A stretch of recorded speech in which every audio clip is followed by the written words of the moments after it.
him a jab or give him a hack. Which one is the better attack? Depends on the distance and the weapon at hand to see which one you can land. Today, we're going to talk about cut versus thrust.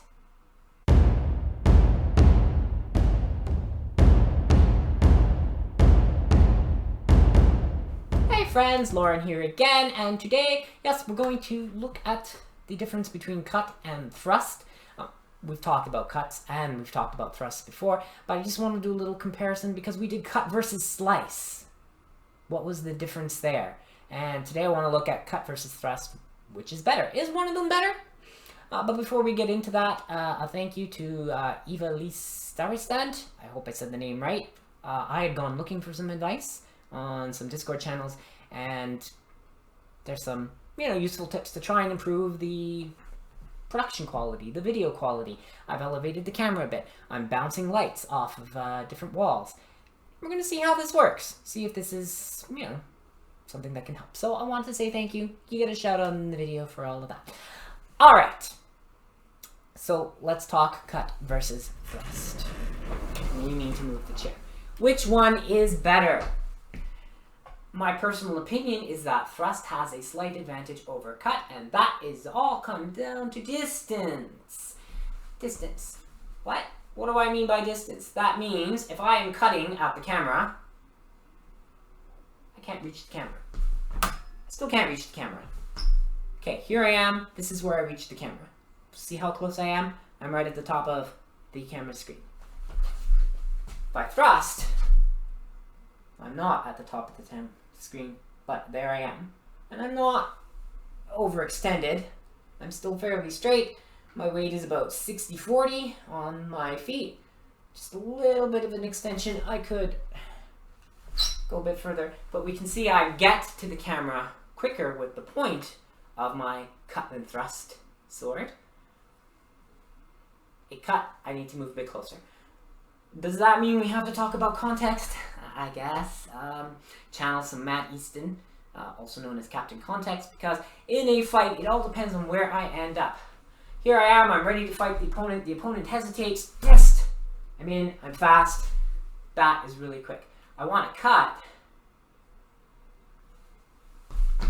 It's going to take me a little bit longer. And it might give the opponent time to parry the attack. Or the opponent might move and I have to defend myself. Where does my point of my sword end up? And we are in a neutral bind. So here's the opposing blade, and I have the opportunity to thrust. I'm going to move the hilt up, the point down, and I'm going to thrust in.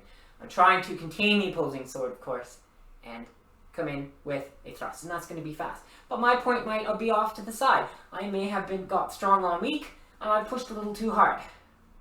I've got to come all the way back for that thrust. But I could deliver a cut really quickly. So that might be a situation where I can cut easier than I can thrust.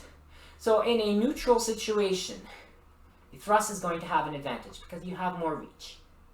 So if you can thrust, go with the thrust, provided it's a sword that is good at thrusting and you can thrust to a place on the target that isn't armored. If we are 13th, 14th century and we're dealing a lot with shields, see? Shield.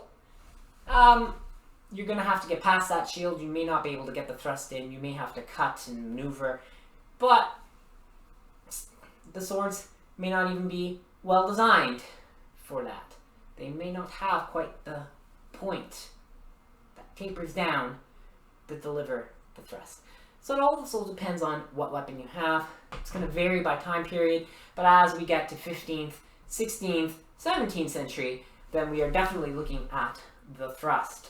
And even as we head to the 19th century, and if we look at a lot of cavalry sabers, a lot of them, 19th and into the 20th century, were designed to deliver the thrust rather than the cut. Of course, on horseback and you're riding, you give point, you thrust, you pass.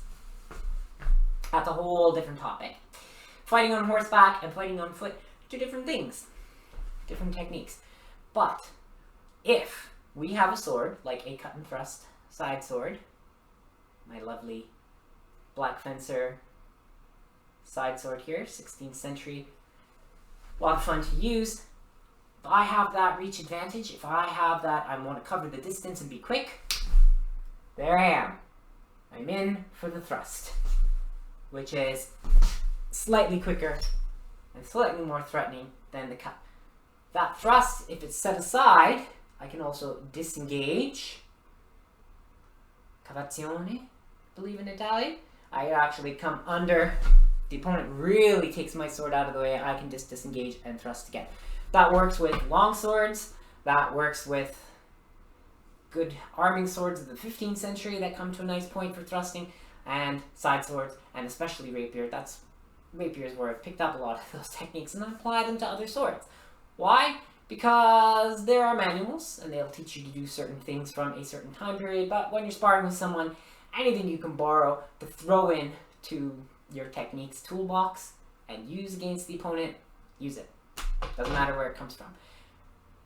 That's a whole other subject of, looking at historical fight manual and learning a style versus taking a whole bunch of styles and putting them into fighting for a tournament. Different video. That's not going to be today. But again, to sum up,